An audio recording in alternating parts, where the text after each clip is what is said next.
World Financial Group offers entrepreneurs from all backgrounds the opportunity to start their own business on a level playing field. Dr. Yana Woodhouse, receiving the WCM Wall Street Pioneer Award by the United Black Wall Street of America, Inc., is one of those entrepreneurs. I see WFG and TFA as a place where African Americans with an entrepreneurial mindset can flourish. And the bonus, we help families and serve the communities across the country. To learn more about us, go to worldfinancialgroup.com. We are the sons and daughters of the soul. We are resilient and forever forward-thinking. We ask for nothing else than the opportunity to live and to create the lives that we were meant to live. We want nothing but an equal chance at options and possibilities. The same possibilities and options to live out our potential as our fellow man. We want to be heard, understood, and expressive in our reality. We are the future. We are the creative. We are here.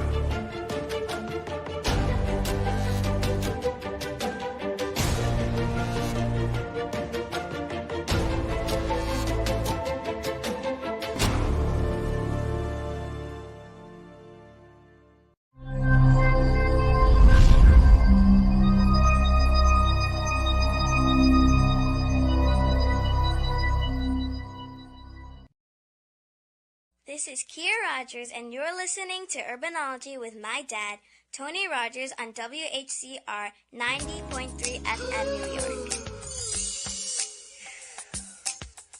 Hey, what's happening?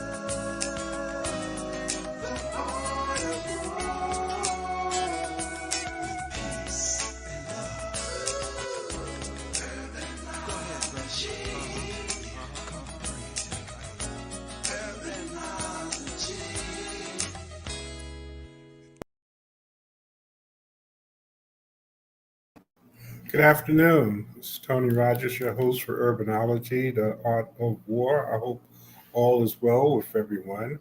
I can't believe that the summer is almost over, but we only have a couple of more days for the beginning of fall.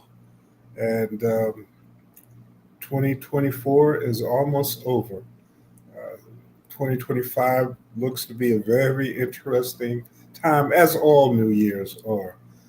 One of the things that, through the Tourism Board, one of the things that are happening, one of the things that's happening is a trip to Ghana in November. At least a few of us will be going there to begin to refocus the whole idea of awakening the sleeping African diaspora. And there's a cultural oneness program that will be taking place. And there's still time. So we thought that we would have some conversation about what's going on in creating a way for African and Caribbean Americans to become more focused on Ghana, Senegal, which are the two countries that we basically have focused on at this point. But I'm sure that there will be others that we start to talk about. But the idea is really to try to close that gap between knowledge, politics, business opportunities, and personal travel between Africa and the U.S. and the diaspora, wherever they may be.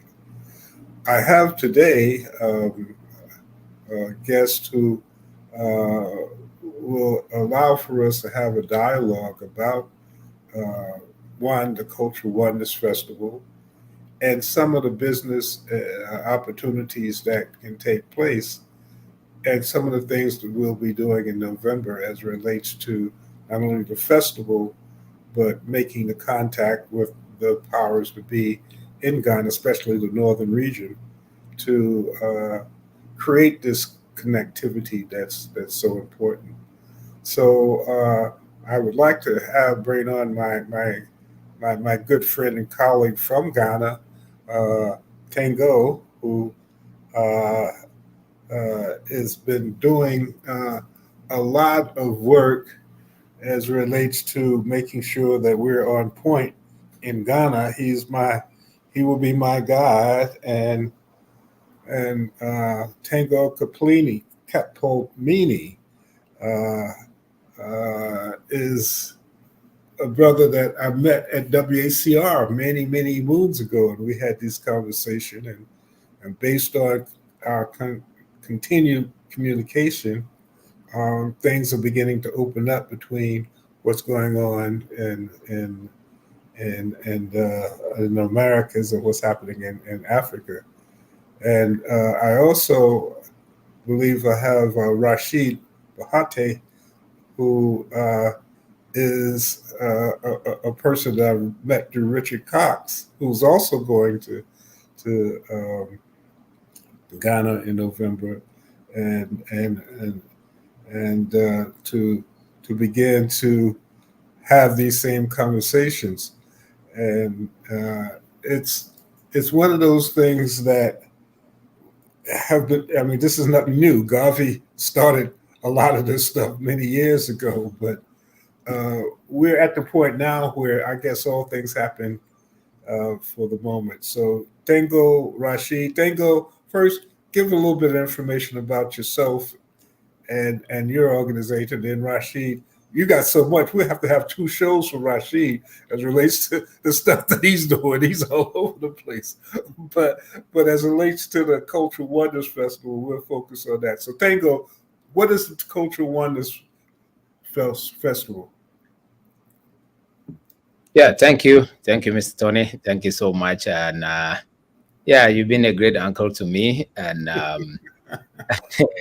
So when I like get you to said, Ghana, I want you to treat me like your elder. You know? yeah, that's what I said. You know, when you get the full experience when you are here.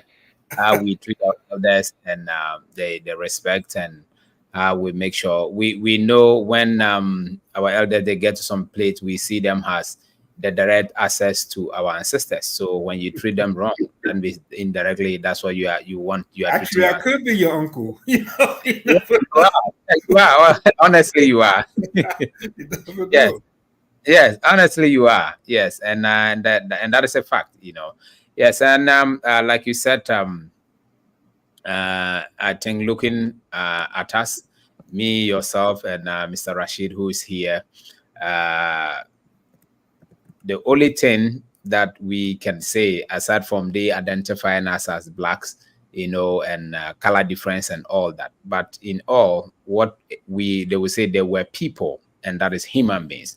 So, in other words, for us to be identified, that's why we have names. Then you can identify me as Tengol and Mr. Rashid and Tony Rogers yourself, and that is what the cultural oneness, you know, is all about, looking at the common things that unite us. And like I always said, when our brothers and when our ancestors left the shores of Africa, they went to the foreign land with something. There was a vibration in them, and that vibration survived them through the hardship in the plantations, and they survived it. And that was our cultures. That was the heritage that they left with, and that those cultures have migrated to what we have today, like the new generation are practicing. You can have it like the jazz, you know, you have R&B, you have hip hop, you have Afro pop musics and all that.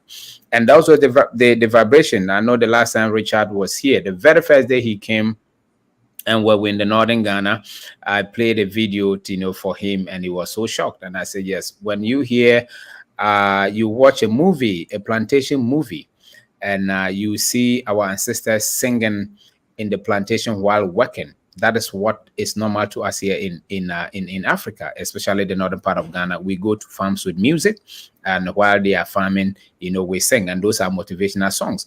But because this movie couldn't translate the language directly, then they changed the songs into religious songs, which is Christian songs. They were singing to motivate themselves. But that is what it is, and we decided to commercialize that to make it a living, for us. But for us here, it was still, a normal, lifestyle that we live day in, day out, keep motivating ourselves spiritually, and keeping our identity and our heritage very strong. And that is what the cultural oneness, seek to achieve, celebrating our diversity in one unified front, as an African people, and connect us together to let us know that we are one common people with a diverse cultural, variety, and those are environmental influence. You can't say someone from the north or someone from the south, there's no difference between them, but it's just environmental influence that have changed our languages a bit here and there, and we have subjected to those language and confined to those environment, that we don't look beyond where we are to see what is happening on the other side of us, which is our brothers and sisters or neighbors, around us. And we are all kingdomic people. We are empires. That is who we are now. We are living with a system that we have no idea of, but that's the system that we are working with. But we don't have to forget about the kingdoms. We don't have to forget about who we are. We don't have to forget about our identity. And we need to really celebrate that and exhibit that to the rest of the world so that they can see what we are made of as an African people.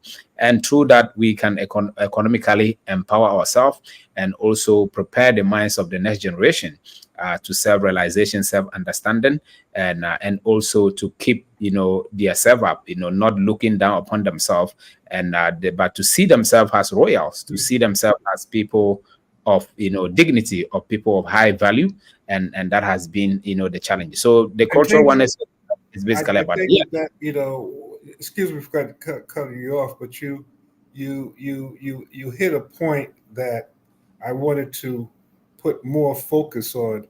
It's not only us; we're all. I'm a senior, but the idea is to begin to create something to plant into the minds of younger people so that they can have an ability to capitalize off of the things that we're in the process of doing. Now, Rashid, I mean, you're a universal brother, and your son have been competing in cycling for a time and have become very well known in that area.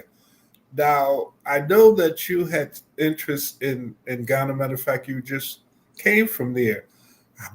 With the different businesses that you're dealing with, what is drawing you back? Because I know you're coming back in November, so you must have seen something that made you feel that it's worth investing your time. And I know you're a busy guy. Right, so, right. so Well, Tony, first, let me say thank you again for having me on your super wonderful program, a very informative program, Urbanology. And this is just great to be here with you again. This is a very interesting dynamic for me because in meeting Tango, I think on my first trip last year to Ghana, they're on a different type of mission, but I actually ran into Tango through Richard Cox. Richard Cox, of course, is a connecting figure for a lot of us. He introduced me to Tango, and Tango we got a chance to talk. And I heard about his wonderful festival concept and things that they were doing last year with this festival. I said, wow, this is really great. And something that I knew about was one of the initiatives that I'm working on in Africa, of course, around cycling. That's one thing, but also creative industries. Creative industries is this new frontier that's emerging that a lot of African youth are going to be able to take advantage of. In fact, uh, we're talking about job generation upwards of, millions of jobs that will come out of the continent of these young people. And as you know, a lot of the countries have younger populations in Africa. So the point being is that we started an initiative through my company, Plan B Agency, here in Los Angeles, to work with FESPACO, which is one of the largest, oldest film festivals and markets on the continent of Africa. It's held every other year in the city of Ouagadougou, Burkina Faso. So that's the country sitting right above Ghana, as you may know. So we've been doing some really interesting things around creative industries, engaging young people in that new frontier, that new paradigm of how to look at how you can survive in the 21st century. And when I met Tango told me about the festival. I said, hey, man, we need to tie something in with what I'm doing at FESPACO, with what you're doing there in Ghana with your Cultural Awareness Festival, Cultural Oneness Festival. So as it turns out, we were able to connect. And so when I was in Ghana just a few weeks ago, we signed an agreement to work together. My whole intent, Tony, is to bring the whole dynamic of a platform that can engage young people. Now, just so your audience know and you know that consumer spending in the area of tourism, hospitality, recreation in Africa is projected to reach $261 billion by 2030. So you're talking about a lot of money tied into that one sector that young people need to know more about. So my whole engagement with Tango right now is centered around how do we get more young people engaged in the concept of cultural tourism, hospitality, and recreation. That's it in a nutshell. That's extremely interesting. That's something I'm glad that we'll probably be in Ghana together so that we can collaborate a little bit more as it relates to how that relates to not only young people in Ghana, but young people in as you know, in your on the east and west coast. Well, as you know, it all converges. What we're talking about in Africa certainly applies to young people here that don't see that 21st century paradigm yet. Mm-hmm. Okay, here's a way they can empower themselves in this AI new paradigm. Yeah, just to go off the subject a little bit, but I've been working on a concept. It's probably dealing with fiction.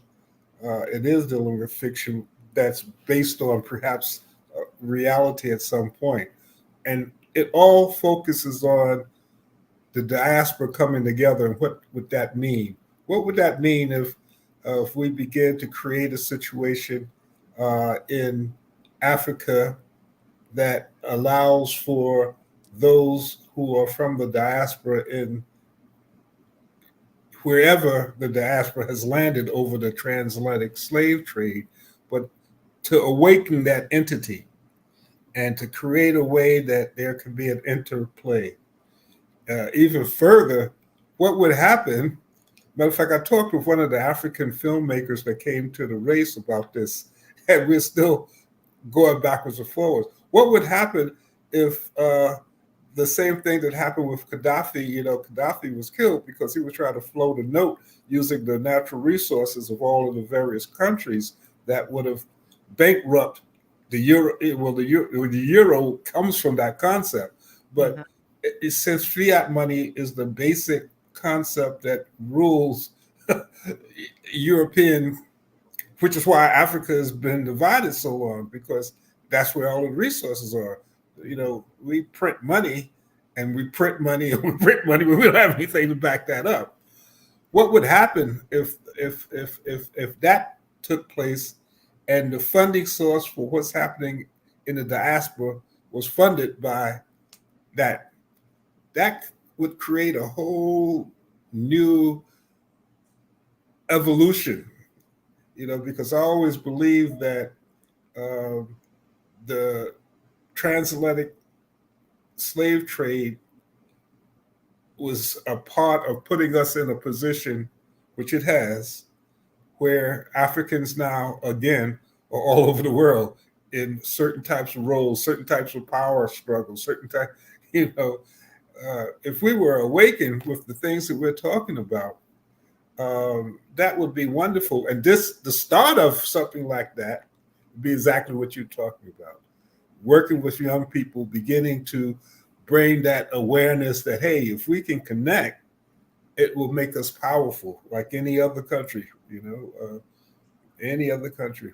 Yeah, well, I totally agree. And I think Tango would also agree to the fact that the platform itself presents an opportunity not only for Africans in the diaspora to now come home and start understanding certain aspects of the history and what took place, how did it take place, and the effects of it today, but also engage that next generation in the new 21st century way of looking at how they can, make income, so forth and so on, and empower themselves. Mm-hmm. You see what I'm saying? So that's why I embrace this brother, man. He can't get rid of me at this point. We're gonna make this happen.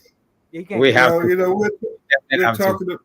We're talking about a 21st century Pan-Africanism. Yes. Yes. Yes. Where it's been going on for many years. As I said, Garvey kind of put that in place using economics as a way to deal with it.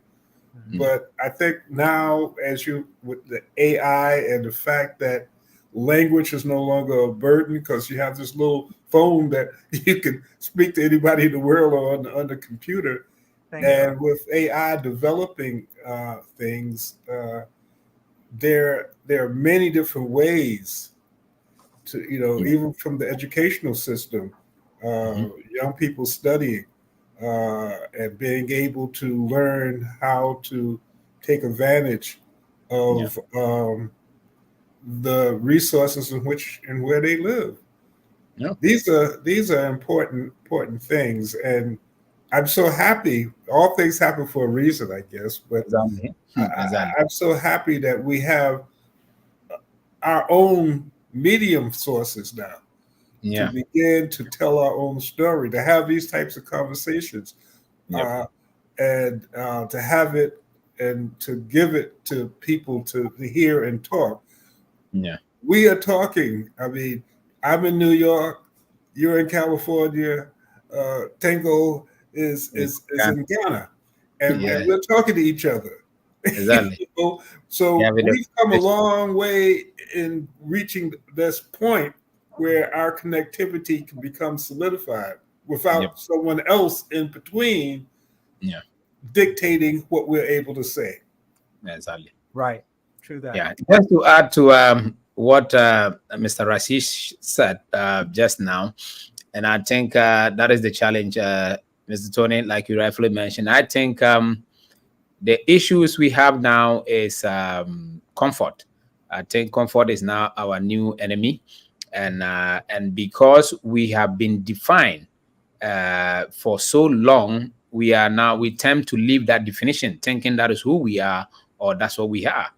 And with this kind of mindset that we have, this awakening, like Tony, you keep on mentioning all the time, this awakening that we have, not everyone is awake yet, but the few people that have that awakening have to put in the work to be able to redefine the African person, as what or who, they are, so that they can live in that definition. Because now we are living in the definition that was given to us, and we all stick to it because it is a bit comfortable, and we are afraid to go off that comfort zone to look at the possibilities, out where. I know before now, like you said, if not because this technology that we are having this conversation, that I can tell you how beautiful Ghana is. I know before now our diasporans were told that Africa is this, Africa is that. We are sleeping on trees. We don't have cannabis and all that. So everybody was afraid to even talk of Africa or even to come. So the few people that are awakening are taking that bold step. If they are sleeping on trees, I want to go and have that experience. And I can tell you this story. I used to have a friend, a very old woman from New York some years back, I think 2007 thereabout. And anytime I'm with her on the street, she get physically violent. She was very old, I think about 70 years at that time. I don't know where about now. I don't know if she's still alive. and she get physically violent when she see any colored people. So one day I asked her, what is the issue? She said, Temple, it took me 4 to 5 years to get a visa to come to Africa, where I am from. Anytime I try, they tell me the place is not good. They sleep in this, there are mosquitoes, and this, you will die. So I'm wondering, if we sleep on trees, what are they doing here? That is my anger. If these people have frustrated me for so long, don't want me to come back home. What are you doing here? The people you said they are sleeping on trees, you are here. Are you also sleeping on trees? And I say, yeah, it has happened. So you just have to let it go. Let's use that energy to see if we can get the younger generation to understand how beautiful, and how, comfortable and how potential Africa is, so they can come back home and be the share owners of the continent. Because if we don't come back home and be part of the continent, economic empowerment or the growth of the continent, I can guarantee you, if we don't take time, years is coming, we'll return back to the continent as slaves again. Because but it's vice versa, because the continent has the resources. It's just that the continent has a middleman, as far as the colonizer. If the middleman was, put out, and it was a direct connect, as we're having a direct connect now, but we will be okay here and we'll be okay there. There's a whole thing about respiration, and the Japanese were able to get money. You know why the Japanese were able to get money for what was happening to them, which was nowhere near what was happening to us? Is because they had a country that was supporting them, and a country that had resources that was able to help them to get this country to focus. It's just like anything else. If you don't have power, all you have is conversation. And even with the whole cultural thing, I can dress and look and talk, but if I don't have any resources, what we're talking about now is creating a story that can begin to be communicated. If Marcus Garvey could have reached millions of people, and he didn't have radio, he didn't have the internet, they didn't have cell phones, they didn't have any of that stuff, but he was able to galvanize all of these people throughout the world.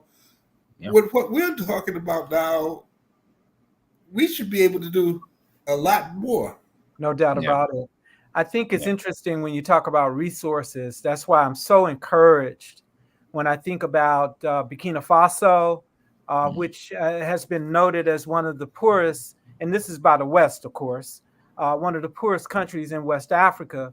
But at the same time, they're resource rich, that have been exploited, by the colonizers under this neo-colonial colonial thing. It's said that all of the quote unquote, I'm using this for the sake of conversation right now, francophone type countries. I don't really care for that term, but that's how it's described. That you're talking about just the French alone, Tony, are exploiting just through the monetary system. Just through the monetary system, almost $800 billion yearly through controlling the money of all these Western countries that speak French. That's part of their monetary system. 800 billion. That's before they even invest the money. Just before investment. So you think about it, they're taking that money back to Europe, investing it, of course, and making even probably triple that. So my point is that we're at a time that it is important that we certainly learn our history as best we can and understand the dynamics of it, because as probably Marcus Garvey said, if you don't know your history, you're doomed to repeat it. I believe he said that. Okay, but the point is that we have to figure out now ways of empowering ourselves, using our youth also to encourage them and push them along the path of understanding, to be self-determining. And it's there. We just have to kind of open those doors for them to understand it. And the most important thing is there has been a technique that has worked where leaders who go against the grain become eliminated.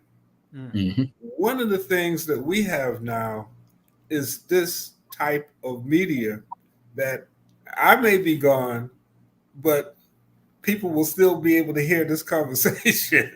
Exactly. It's true. So Exactly. matter of fact, uh, we have the ability now to allow for the thought pattern to be communicated, because I believe that the way the mind of the universe works, the stuff that we're talking about, people are talking about that throughout Yeah. the diaspora. True. They just haven't had a vehicle Yeah. to be able to allow for them to understand that what that conversation they're having is being had in so many other places. And how do we come together in Yeah. order to put that conversation into action? And that's Right. how what I see the Cultural Oneness Festival being Yeah. a kind of a focal point of. Exactly. There's a brother, Curtis Smith, who's the head of the African Tourism Tourism. Union in Washington D.C. Hmm. So I think I put you in contact with him, Tango. Exactly. Yes. Yes. Yes. Yes. We did. And they have about 23 or 24 countries that they're talking Yeah. to now with the same. And he's been on the show talking about the same conversation. And there are people doing, Tony Abu. You was talking about the film festival. He just developed. He's in Nigeria, and he just came out with a new film that he showed me the banners and stuff about this new movie, all on the highway about this. So there are people who we have connections with that are beginning to say they just need some direction. Yeah. I think that Yeah. we're at the point, all things happen when they're supposed to. And I think a lot of people, matter of fact, I know, I don't have any tangible proof about it, but I know that people have started to have conversations like we're having all over the world in the diaspora. Yeah. That's true. And I agree with you. A lot. A lot of people. A So, lot. A lot of people are having that. so the Cultural Oneness Festival is the beginning, and I understand there's a lot of fear because when you go against the powers to be, it could be dangerous. Yeah. Know? But one thing I tell people is, for a fact that we human beings we will die. I prefer to die for a purpose than to die for dying sick. So I think it's about time we kill that fear and die for a purpose. We are speaking of Marcus Garvey today and the Martin Luther King today because they died for a purpose. And when you died for a purpose, the earth always remember you. The earth will always play you in front of people to know what you stood for before you exited, here. And I think that is what we need to engage our brothers and sisters to understand that, even the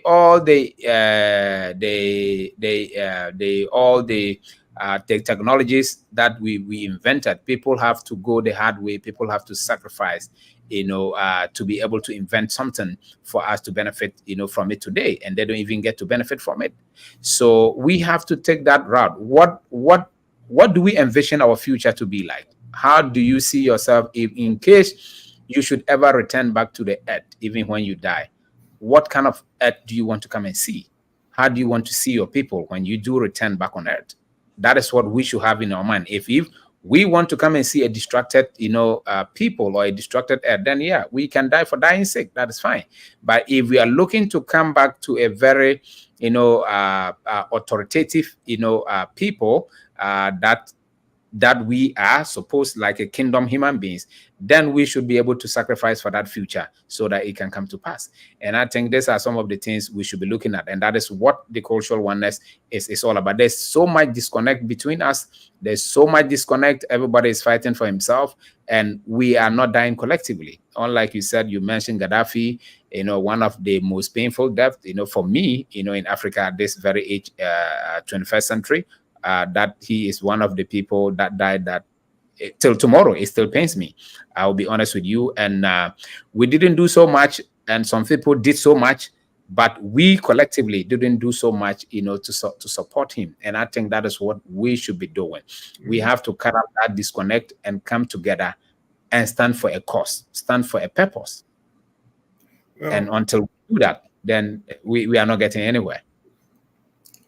well, there are a lot of young leaders throughout the continent that are beginning to have at least conversations about taking the reins away from the colonizer, especially the French. In most cases, the French, but America, the British, they all have their, as Africa was divided, we have to, play it back and put the pieces back together of control, because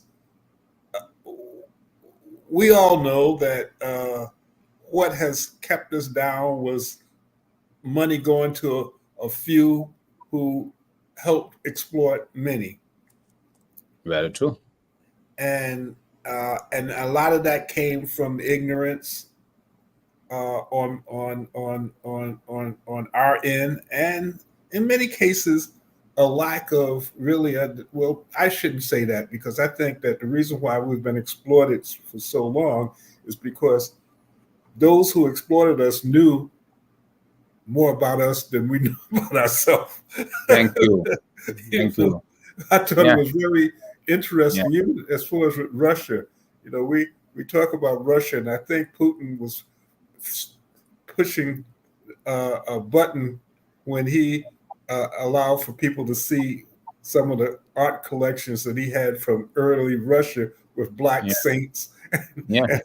And he indicated, well, this is in the Vatican. They, he was fingering them in a sense, but it's interesting.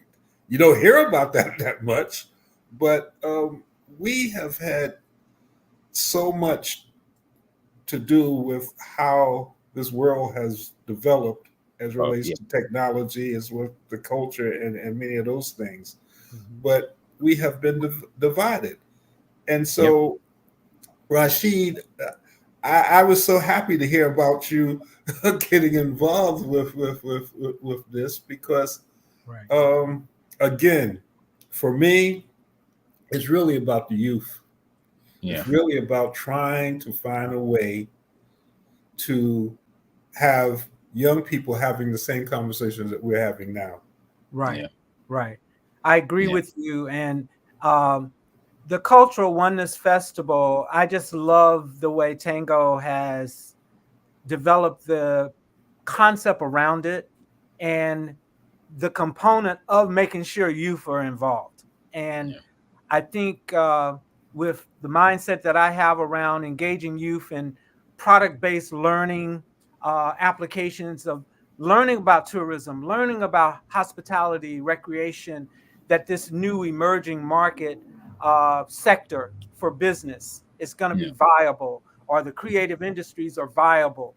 We live in a world of streaming media, digital media, AI, now engaging youth on the continent around these ideas and how they can empower themselves around it. So the Cultural Oneness Festival, again, I think is a great opportunity, not only for Africans in the diaspora to come home and start understanding certain things about how things work and getting in touch. But I would love for Tango to really talk about the broader part of the project, about the land and the farming, Tony, which is very, very key to this too. So Tango, it would be great if you could maybe explain that to the audience about part of the project. Yes, thank you so much, Mr. Rashid. Yeah, I know we're also going to get there. But unlike Mr. Rashid said, maybe before I just go there, like Mr. Tony was saying, I think throughout the world, any organization or any people that controls the other people, you should know they hold their secret. Before you can control people, you need to hold their secret that they are not privy to, and you are using that against them. And that is what is happening to us as Black people all across. The good thing for us is we have ancestral vibrations that sometimes once in a while, some of us get that vibration. You don't need to learn, but it automatically comes into you. But to express it sometimes is very difficult because your people don't even understand it. And when you are telling them the truth, they get scared. They see you as a different species, from them. So that is the fear that is holding us. Now, coming to what Mr. Rashid just mentioned, as the Cultural Wellness Festival, the maiden edition was last year. And right after the maiden edition of the festival, my partner, Chief Martin, who is not here today, he was in Skin Chief in the northern part of Ghana because he traced his root and his ancestral connection to the Tolong traditional area, and he was in Skin Chief. And right after that, we were given a land. We were given about 2,000 acres of land for a farm purpose. And also there was land, about 500, acres of land for one of the projects as part of the cultural oneness. What we're doing is we wanted to have an engagement, put up more like ancestral community homes all across Ghana and even Africa as a whole, progressively as we move forward. So the ancestral home community will be serving the brothers and sisters that come home, want to integrate, want to have, you can have a house here in Ghana and you might not be even staying here permanently, but it still serves as a business for you. Anytime brothers are coming and they're going to that part of the area, you let them know, yeah, I have a home there. You can go maybe use it as Airbnb, for a minute. But that is a community we are building for the brothers and sisters from the diaspora, so they can integrate into the communities directly, get to understand the culture, get to understand who they are, learn their own secrets and their purpose of life, both spirituality and socially, has African people all across the globe. And so while you are there, you have a land where if you want to do farming or you want to do processing, whatever purpose you want to be, you can be like the gatekeeper of the farm gate. So the community people, get to do the farms in whatever produce. If you have the technical know-how to kind of transform whatever produce, that is the only challenge, most of the challenges we have here in Africa. We have the natural resources, but we haven't defined their uses yet. So someone have to come and define the use and sell it back to us. And that has been the case, for all this while. To us, it's a normal lifestyle. But if we are able to know, if I add, A, B, and C, this is what I'm going to get, and my people will benefit from it. Now we have to produce our own thing, our raw materials. We won't be exporting it for it to be refined and sent back to us. And that is what this, farm project is all about. We call it the Arcabland Farm. And the reason why we said Arcabland Farm is because when the earth was created, the first thing the universal force brought first was a garden. According to the religious text, I wasn't there, I don't know, but we are also trying to play around that, yes. So what he brought for was a garden. That means he thought of us what we will eat first. Our basic necessity was created even before our physical being, was transformed. So why are we staying away from that basic necessity, and which is the farming? And in Africa, farming was determined a rich man. Before you be called a rich man, it determined the land, the size of your farm, the size of the animals you grow. Then you can marry as many as you want, because if you have, maybe it was about feeding the people. If you can feed your wives, then you are allowed to marry as many as you want, because you have many cows, you have many goats, you have sheep, and you have a whole lot of farmyard. That was the kingdom. And every day you have to come out and give people food to eat and what they want, and that is what it is. And now, because we are staying away, because like I said earlier, because we've been defined now that to be a farmer, even in Africa, when you go to school and they ask you what does your father do, and you said, your father is a farmer, they laugh at you.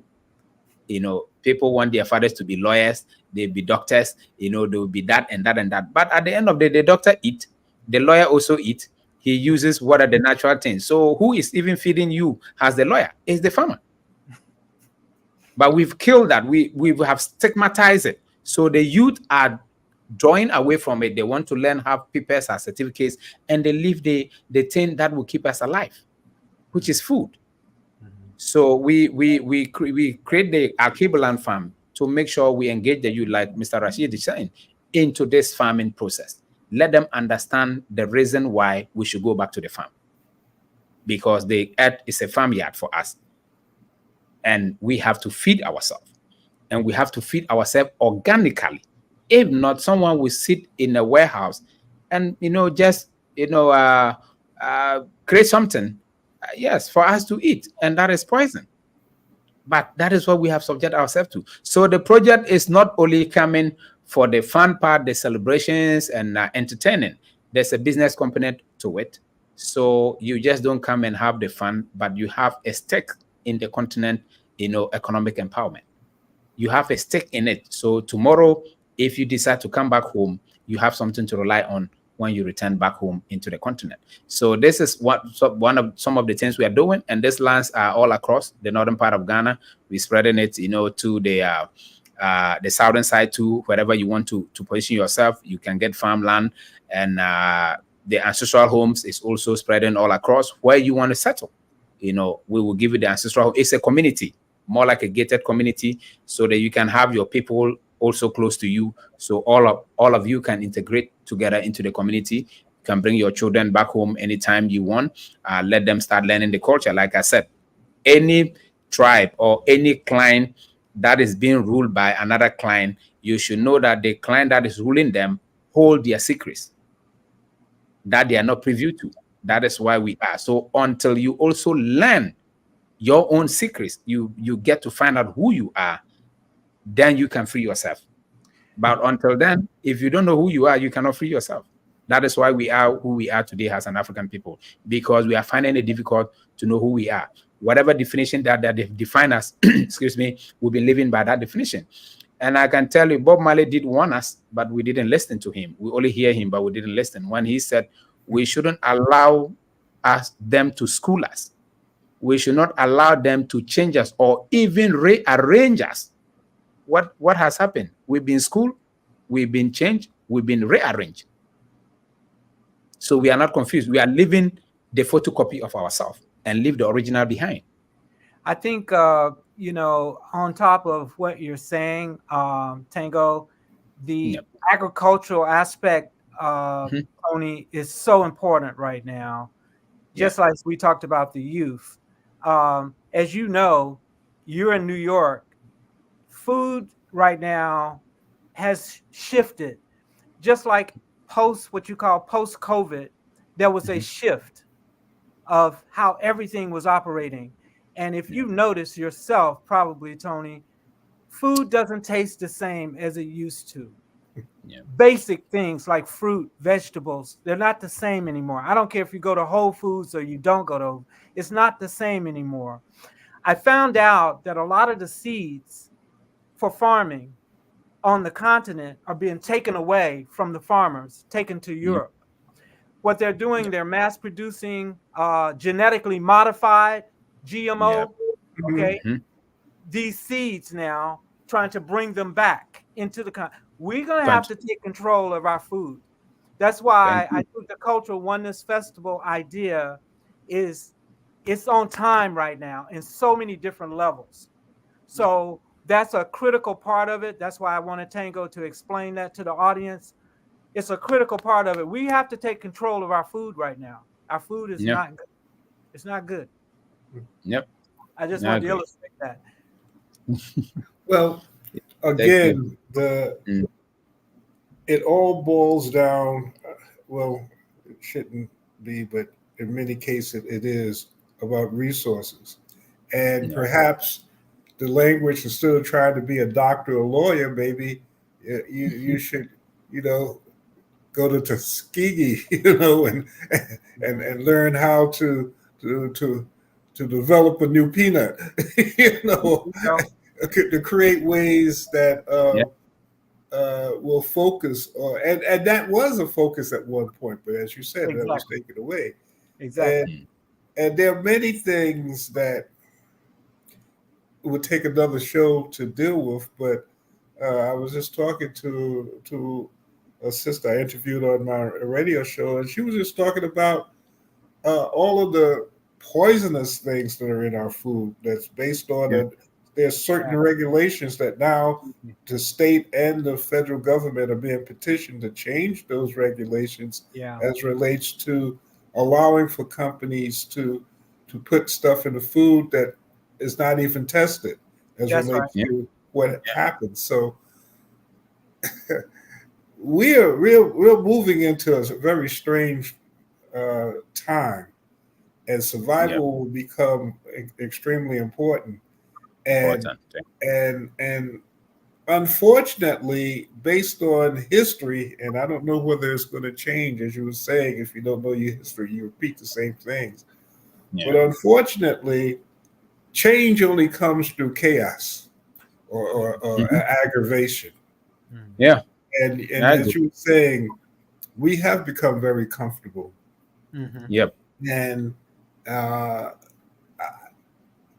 I believe if you just listen to the rhetoric, especially in America, but just throughout Europe, in many cases, uh, this right wing type of concept,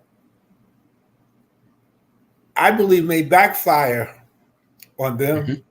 because once you start uniting the forces that you're trying to oppress to a point, you know what happens. I mean, and the things that we're talking about now, you're absolutely right. We have to kind of get past our sense of being comfortable. And the Yeah. most important thing about that I see too is allowing people to experience the continent. Yeah. Yeah. I do Because have it. uh, you you you would not believe the things when I was taking people to Senegal that people didn't even believe that there were beaches there. You know, Sadly. uh, Yeah. there's A lot of there, misconceptions, man. Yeah. I would show pictures when I was there of housing developments and they would say, "Well, where is that?" I said, "This is Yeah. Africa." They said, "What?" You know. Right. Yeah. So that's what a Soul City TV and many other forms of media, social media, and what have you. That's why they are very important because we're at, I believe, the educational phase Yeah. the re-educational phase, I should say. Mhm. Um, it may take some time for the action to take place.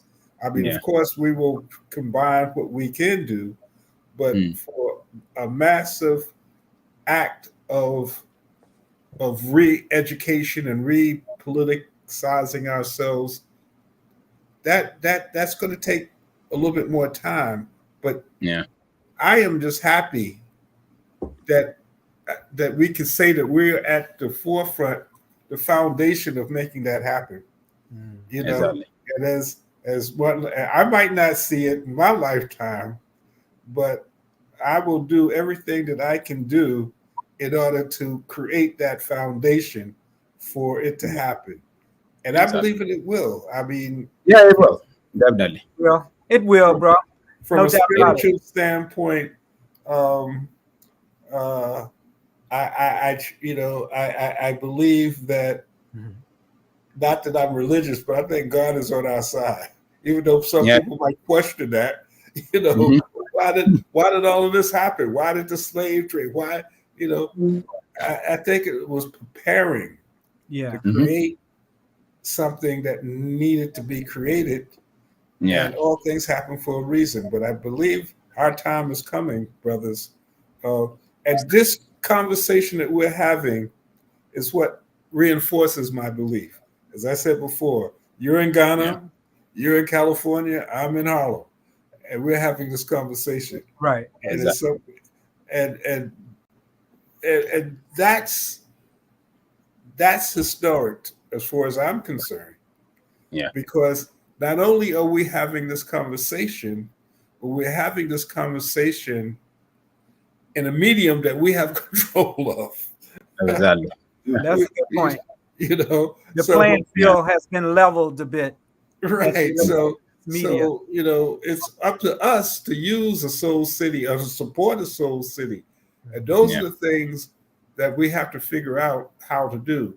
How to Exactly. allow for uh, African countries to reclaim their resource and Yeah. monetary fund And with that, how can we allow for them to be comfortable about funding these types of Yeah, media so that we exactly. can begin to communicate in a way that we haven't done before?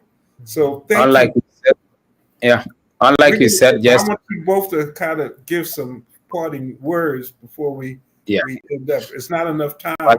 We probably have to come exactly. back again at some point. Yes, I just wanted to contribute to this a bit. Like you said, even here in the continent, we are not even visible to each other. Like you mentioned, Curtis, when I spoke with him, Curtis Smith, and I told him that's the one of the challenges we have. Even within the continent, we are not visible to each other. So we are all directed towards, the colonial masters. So our people move to that direction, not move within the continent. And one of the things we are doing for the cultural oneness this year is the through the access back to the rooster. And that one, the reason why we are doing it, so mostly when our people come to Ghana, they feel the castles were where everything started, but that's not what it is. The castle were the exit point, when our people were captured, and whatever areas they were captured and brought to the castle to be exited out. So we wanted to take a journey through the castles back to the roots where they were captured from, and it spread all across the whole continent. It wasn't only Ghanaians. Somewhere from Burkina Faso, somewhere from Senegal, like you mentioned, somewhere from Mali, somewhere from Sierra Leone, and they transport them through even the Ghanaian castle. Some were transported by land and all that. So we wanted to take that journey this year through on the Cultural Oneness Festival, which we team it through the exits back to the roots. And the theme for that is exited in chains. Now we want it to return in royalty. Our ancestors they exited in chains. Now we want it to return in royalty, so you can connect to your people directly into where they were taken from, so you can have that spiritual connection with your people. So yeah, I just wanted to contribute a bit to that communication, so we can spread the word. Let even the Africans know Africa don't know Africa yet, but we are all Tango, what's the dates of the festival? Yeah, the festival is on the 13th to the 16th of November. But the through the exit back to the rooster start earlier, 3 days earlier to the festival, which is on the 10th November to the 16th of November. So we take a journey from Cape Coast Castle by road all the way to Asem Manso, where our ancestors took their last bath before they got to the castle. And we lead all the way to the Ashanti region. From the Ashanti region, we move to the Bono East, one of the market, and where they were sold. And we take it all the way back to where the whole thing really started, which is the Picoro, slave camp. And we come to the Salaga market, where they were more like they were the market, the slave markets. And we'll take a journey to the Sakule market, and yeah, to give our brothers the experience our ancestors went through before they exited the country. Okay, so if again, if anyone watching would be interested in getting more information about the Cultural One Festival, how they can get there, how to get to Tango, probably you should go to either Soul City or the Harlem Tourism Board, goharlem.org, or Exactly. use They go to call the me cultural directly website too. 917-821-7099. I can give you information. Rashid, we Yes. didn't get a chance to talk more about your the agency, but give us a few words before we close out as to your thoughts and what you would like people to hear from you. Well, bottom line is thank you again for having me on your wonderful program. I think my thought process right now about what we're doing with Plan B Agency is that the diaspora is at the forefront of our initiatives. So everything we're doing is kind of centered around either the cycling initiative, the creative industries initiative, and now cultural tourism initiative. So that's pretty much our focus, and we're excited to work with people like Tango and his group, the Taste of Africa, and then we're excited to also work with the people in Burkina Faso with FESPACO, which is one of the oldest and longest running film festivals markets on the continent of Africa. Mhm. So we're looking forward to that late February of next year. And Rashid, I'm sure you're on WhatsApp. I have to send you I am. information about Tony Abu's Nigerian film that was just released. Well, we probably should get him to come to FESPACO. I would love to interact with you to see how we can get him there for the festival coming up late February of 2025.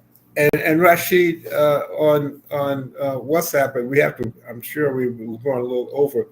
Send me. You have my. You have to text me 917-821-7099. Text me your WhatsApp numbers. Again, it's 917-821-7099. Or you can get it from Richard. I'll get it from Richard and make sure I get in touch with you. Okay. Yeah, I'll reach out to you. I'd like to thank you both. Look forward to seeing you both in Ghana in November. Absolutely. I'm scheduled to get there on the 9th. So, my brother, I'm going to look for you, Tango, to help you. Yep. Help your uncle. Oh yes. Oh yes. I'm looking forward to welcoming you to Ghana, and the team, and we are looking forward to welcome all our brothers, in the diaspora, to Ghana. Come, let's have a conversation. Let's look at the areas we can work together. Let's empower ourselves, so we can be the most powerful people. We are the most powerful people, but now we are behaving like slaves, which we are not, like Rashid earlier. Well, thank you, brothers. Thank you. We passed our time, so I appreciate you guys. I appreciate the conversation. Thanks to Soul City for giving us this platform. Take care. Exactly. Talk to you soon. Thank you. Please so reach much. out to me, Rashid. I will. Okay. I will. Yeah. Take care. Rashid, I've sent Tony's number to you already. I've sent it to you so you can reach out to him. Okay, bro. Yeah, Rashid, I've sent Mr. Tony's number to you already on WhatsApp. Okay. Okay. All right, then. Thank you. Talk to you guys soon. Take care. Take care. Bye. And that's the end of the day's show. I hope you were able to get some inspiration of going to Ghana or any Senegal, whatever. Senegal and Ghana are basically the areas that we're in, and I will be happy to give you information that will allow for you to either travel when we're going down or making sure that you're taken care of if you want to make a trip yourself. So this is Tony Rogers, your host for Urbanology, the Art of War on Soul City TV, signing off, and hope to see you next week. Take care and be good. Bye. This is Kier Rogers, and you're listening to Urbanology with my dad, Tony Rogers, on WHCR 90.3 FM New York.